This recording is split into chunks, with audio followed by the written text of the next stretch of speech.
On our special show, India Through the Eyes of Its Icons, on this Independence Day, our guest, ladies and gentlemen, is formerly a scintillating heartthrob of the Bollywood. And now her kind and benevolent presence is also felt in multiple hues. Somebody who is now mentoring the young talent, Mrs. Raveena Tandon. Raveena, you have been in the industry for a fairly significant period of time now, and the industry has changed from Friday releases, which were quite sort of jittery for the actors as well, because the success depended all on box office. Now that a lot has changed, OTT, digital platform, the exposure and the connect with the audiences, with the viewership has completely changed. What do you see? I mean, do you see this as a defining moment, or do you see it as one step ahead in the journey of Bollywood as it has been in India's journey?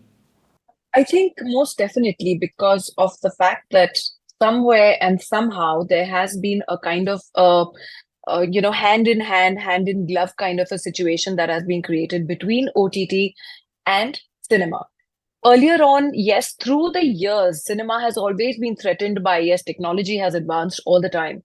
We've had DVDs, we've had CDs, first came the TV, color TV, then, you had, video cassettes, which I don't think this Gen Z or Gen Alpha generation will ever recognize. But that was a constant threat. At that time, people used to say, oh, there are videotapes now, movies. No one's going to go to the theaters. No one's going to see cinema anymore.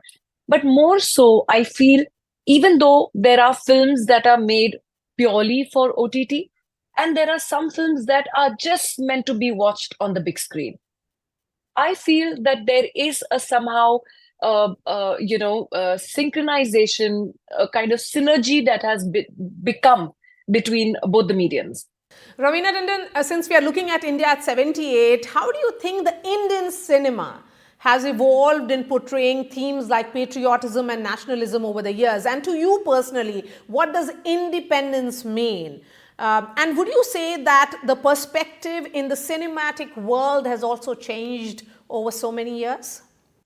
Okay, these are three many questions together. But honestly, independence is a wider concept because of the fact that it, was subject to the entire nation, and it gave us freedom of thought, freedom of speech, freedom of just being free and not being slaves, or not being, having to be ruled by colonialism. And it was definitely a great independence for us. But at the moment, patriotism is something that is a very, very responsible word.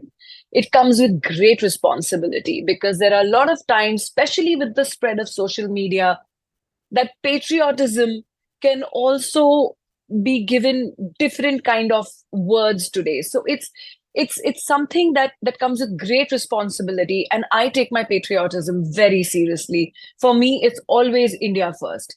It's always Mera Bharat Mahan. इस मेरे भारत महान में आपके दिल के करीब कौन सी ऐसी फिल्म है, पेट्रियोटिक फिल्म है, जो आपको बार बार याद रहती है, और कौन सा ऐसा सीन या डायलॉग है जो हमेशा रेजोनेट करता है? This is a point that I would love to make, because representation of patriotism in cinema has changed over time.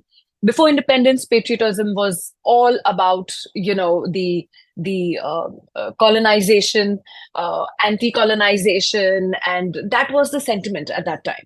But slowly, steadily, as we got independence, we moved on. Still, those movies were being made. Then there were these movies on wars like Hum Hindustani, which was, I think, one of the best movies that I've ever seen. And then, of course, we had our own industries, Bharat, that is Manoj Kumar Sahab.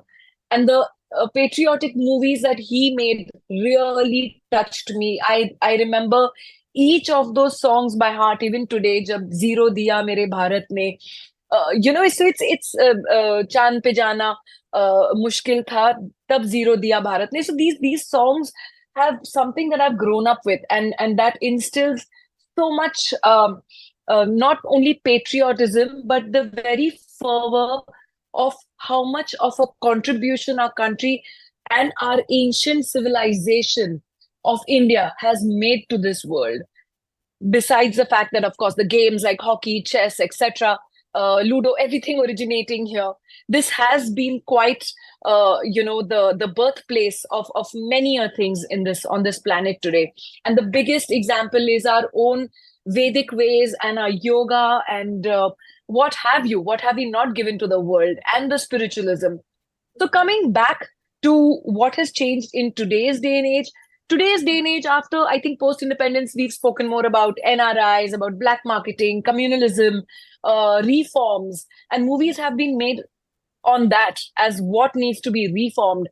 I have done a couple of movies talking about women empowerment and inclusivity as far as diversity is concerned, and the fact that even women need to be included, equal rights. So the patriotism word in cinema has been encompassed by a lot of these elements, which is only taking the country forward. And I think now we have, new muscle power in our films. Like we had the Kashmir Files, we had Yuri, we had Article 370, and I think that is the new India. That's the new India, which is a no nonsense India, and I hope we remain that way. And there is also now, of course, some amount of collaboration has always existed. Some of the great actresses like Mrs. Jaya Prada, Sridevi have come from down south. They were much bigger stars in South cinema before they came to Bollywood. But now the talk is much louder, and there's conversations that, because Bollywood actually is facing a very tricky terrain, and because they don't probably seem to know the way out, a larger collaboration with South, where the movies are now much bigger hits, and people are saying that they have a fresher plot and they also have better quality music probably. A larger talk of collaboration is there, and you are somebody who has worked in South movies. So how do you see it? So I can tell you that, because I think Mumbai, we were very city centric, and somewhere along, I think I hate the word Bollywood, right?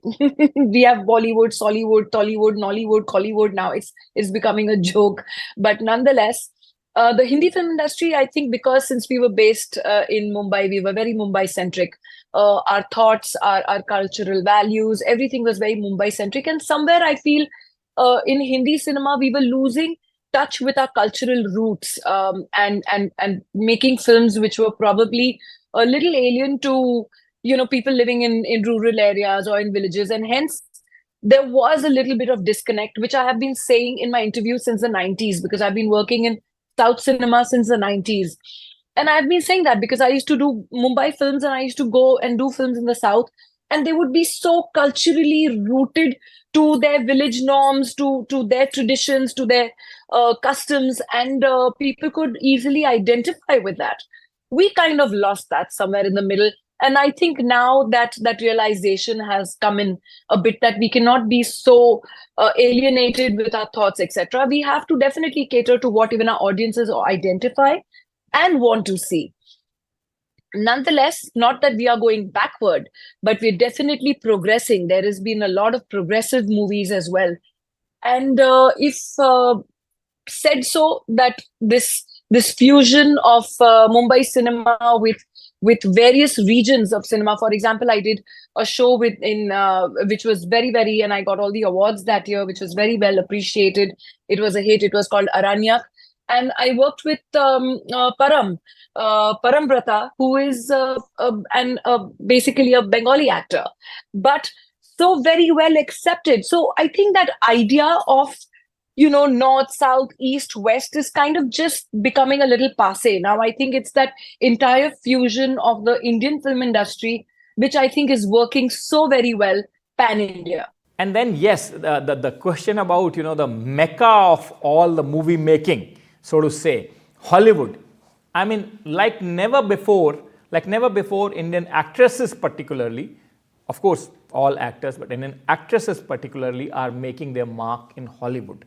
Hollywood obviously also is evolving because there is all over the world now talk of multicultural, multiracial exposures, and movies probably are, even in Hollywood, are incomplete without all multiracial representations. So how do you think, this is having an impact on Hollywood as well as our own Indian cinema and movie making here?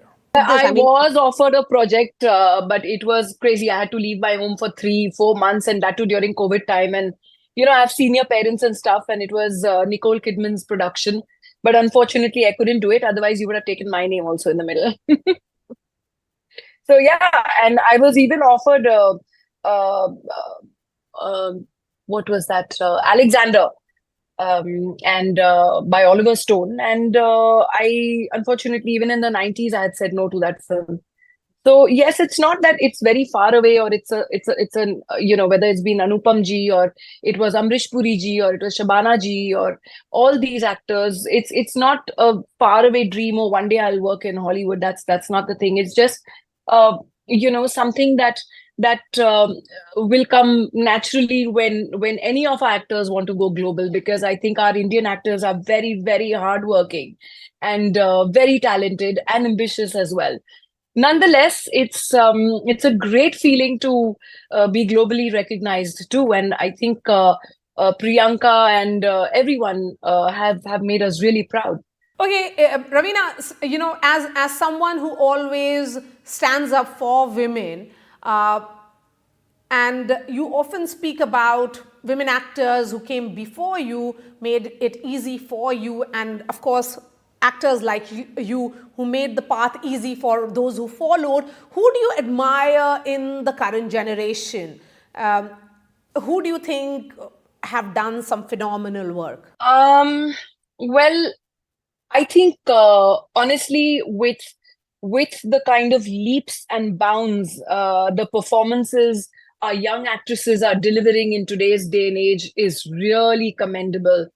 It took us at least I think it's a generational jump. They come completely prepared and they know it, and it's just fantastic. As far as we were concerned, honestly, which was I think we were the boomers generation probably.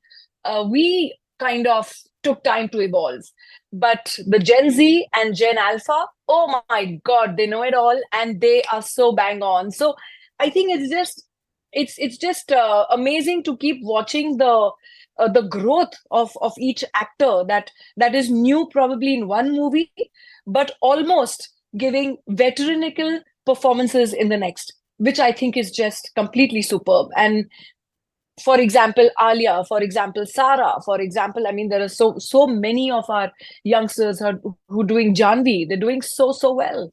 I don't want to dwell too much about your long experience in Bollywood, but a small question, how are you finding working with the new age directors, technology, the kind of movie promotions, research, etc., social media engagement that's going on, and what's the difference that you have felt, particularly over the years in the Bollywood in that promotional sense? Well, I have been lucky that I've worked with the best of the directors that we have in our industry, and I continue to doing so. I'm working with a younger generation of directors now completely. So it's sometimes very, very refreshing to enjoy the kind of style each director has. For example, I did KGF 2 with Prashant Neel, and it was so, exhilarating to work with someone who came up with fresh ideas. It was a fresh set of eyes looking at, scenes differently and playing and toying with them. And every time I'd finish a shot, I'd look at him for approval. And when he would give me a thumbs up, I knew it was fine. So it's something like that one has to kind of mold yourself according to the different styles of each director that you're working under. Okay, this one is a question to a mother. What have you told your daughter about Independence Day? What does it signify to the entire family? And what does 15th of August mean? What do you do on that day? I'm proud to say that my kids always knew that I was overtly patriotic always, whether that be a national anthem or being played on TV during a cricket match or sport event or anything. Make sure we all, stop dead in our paths and we are standing at attention. And that, I'm glad, is something that I've imbibed in my children as well. The meaning of the independence, how we got our independence. I think Gandhi was the first movie that they ever saw. And then many other movies which dealt with our independence and how we got it and how we've struggled to be where we are today, even after being massacred and looted and, driven to poverty by different, countries and peoples that wanted to colonize us. Nonetheless, both my children are very proud of being Indians. All my children, actually. My eldest adopted daughter is settled in South Africa. And every Independence Day, and her son is Jaden, who's half white and half Indian. But nonetheless, he is completely an Indian boy, and he knows his national anthem, and he knows Independence Day. He knows everything. My other three are also absolutely with it. So Independence Day for us basically is going to go and hoist the flag, sit in front of the TV, watch the parade, and then of course we have that big independence lunch at the club, at our local Bandra club, and that's how we all celebrate together. And we are all in whites and saffron and green. Raveena Tandon, always a pleasure speaking to you. Thank you so much for sharing your views.